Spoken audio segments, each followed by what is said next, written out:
बिस्मिल्लाहिर्रहमानिर्रहीम। अस्सलाम वालेकुम। कैसे हैं आप सब? उम्मीद करती हूँ सब खैरियत से होंगे। आज मैं आपके लिए मिक्स सब्जी की रेसिपी लेके आई हूँ जो बनने में बहुत ही आसान है और जायके में बहुत ही लाजवाब है। सर्दियों के सीजन में सब्जियाँ बहुत ही अच्छी आती हैं, टेस्ट में भी बहुत ही ज़बरदस्त होती हैं। वैसे तो ये सब्जियाँ सारा साल ही मिल जाती हैं, लेकिन जो सीजनल वेजिटेबल की बात है वो आउट सीजन में नहीं होती।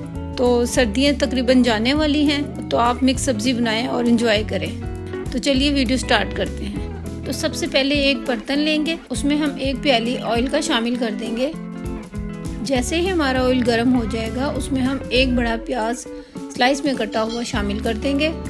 प्याज को हल्का सा फ्राई कर लेंगे।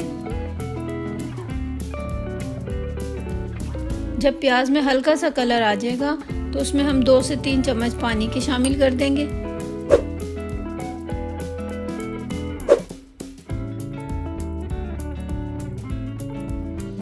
पानी शामिल करने के बाद कवर करेंगे और 1 मिनट के लिए प्याज को पका लेंगे। प्याज हमारी सॉफ्ट हो चुकी है। अब हम इसमें 1 बड़ा चम्मच जीरे का शामिल कर देंगे। जीरे को प्याज के साथ 1 मिनट तक फ्राई कर लेंगे।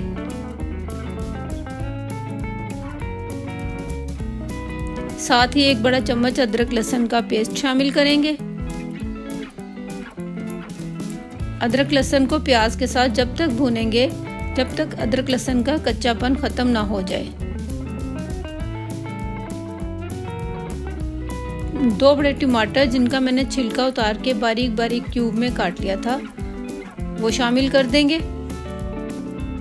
टमाटरों को प्याज के साथ 1 से 2 मिनट तक अच्छे से भून लेंगे। 1 टीस्पून नमक का शामिल कर देंगे। नमक आप टेस्ट के अकॉर्डिंग कम या ज़्यादा कर सकते हैं। अच्छे से मिक्स करेंगे नमक को। अब कुछ मसाले शामिल कर देंगे।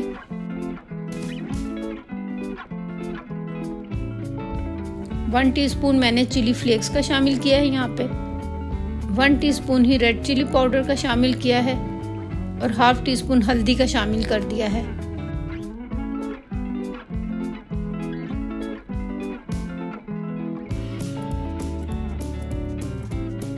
थोड़ा सा पानी शामिल करेंगे और अच्छे तरीके से इसकी भुनाई कर लेंगे। यहाँ पे हमें 2 से 3 मिनट मीडियम फ्लेम पे भुनाई करनी है मसालों की।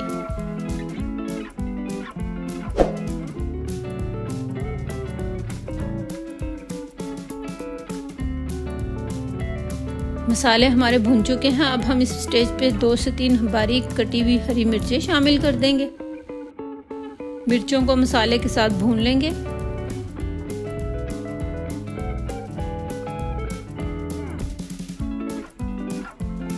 साथ ही हम 1 पाव मटर शामिल कर देंगे।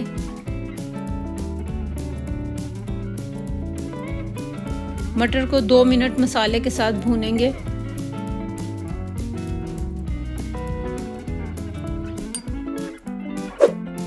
मटर हमारे भून चुके हैं। अब हम गाजर शामिल कर देंगे।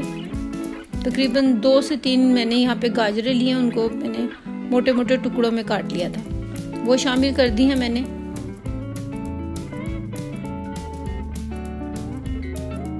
गोभी के डंठल को मैंने बारीक काट के वो शामिल कर दिए हैं। यहाँ पे मैंने सिर्फ गोभी के डंठल डाले हैं, फूल अभी नहीं डाले गोभी के, क्योंकि डंठलों को गलने में थोड़ा टाइम लगता है, तो डंठल मैंने पहले डाल दिए।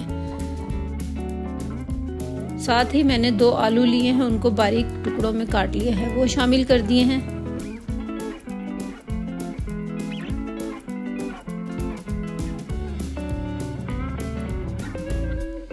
आलूओं को मैंने यहाँ पे सब्जियों के साथ 2 मिनट फ्राई कर लिया है। अब इस स्टेज पे हम गोभी के फूल शामिल कर देंगे। आप देखें मैंने गोभी के फूल बहुत बड़े बड़े काटे हैं, क्योंकि गोभी के फूल बारीक काटेंगे तो वो गल के बिल्कुल ही हलवा बन जाएंगे, इसलिए मैंने थोड़े बड़े ही रखे हैं। देखें आप, ये बिल्कुल गलेंगे तो टूटेंगे बिल्कुल भी नहीं, इनकी शेप ऐसी बरकरार रहेगी, इसलिए मैंने इनको एंड पे शामिल किया है। तो गोभी के फूल शामिल करके सब्जियों को हम 3 से 4 मिनट बहुत अच्छे से फ्राई कर लेंगे। तो इस स्टेज पे अब मैं मेथी शामिल करूँगी। मेथी मैंने यहाँ पे थोड़ी सी ली थी, बिल्कुल मुट्ठी भर मेथी ली थी, उसको मैंने धो के काट लिया। वो शामिल करके 2 से 3 मिनट भून लिया है मैंने। सब्जियां हमारी बहुत अच्छे से भून चुकी हैं, तो इस स्टेज पे हाफ प्याली पानी का शामिल कर देंगे। आप चाहें तो इधर पानी बिल्कुल भी ना डालें, तब भी आपकी सब्जियां बहुत अच्छे से गल जाएंगी। मैंने क्योंकि ग्रेवी रखनी थी इसलिए मैंने यहाँ पे आधी प्याली पानी शामिल किया है। कवर कर देंगे और 3 से 4 मिनट कुक करेंगे।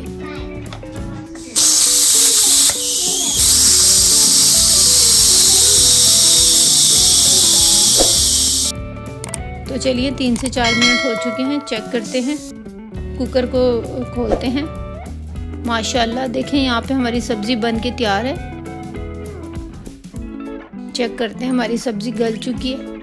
आप देखें सब्जियों का कलर बिल्कुल वैसे ही है, बिल्कुल फ्रेश कलर है सब्जियों का। कोई गाजरों का कलर ख़राब नहीं हुआ, मटरों का ख़राब नहीं हुआ, वैसे ही है जैसे ताज़ी सब्जियों का होता है। सब्जियों को कभी भी ओवर कुक नहीं करना चाहिए। सब्जियों को ओवर कुक करने से उसकी ग़िज़ाइयत ख़त्म हो जाती है। मैंने देखें यहाँ पे सब्जियों को कुकर में बनाया, सिर्फ 4 से 5 मिनट में सब्जियाँ हमारी गल गई हैं। इससे ज़्यादा टाइम नहीं लगता है इसको। बहुत ही अच्छी खुशबू आ रही है इस टाइम सब्ज़ी की। इस तरीके से मिक्स सब्ज़ी अपने घर पे बनाएं, बहुत ही मज़ेदार, बहुत ही फ्लेवरफुल बनती है सब्ज़ी। आप इसे घर की सादा रोटी या बॉइल्ड राइस के साथ सर्व करें, बहुत ही मज़ा आता है।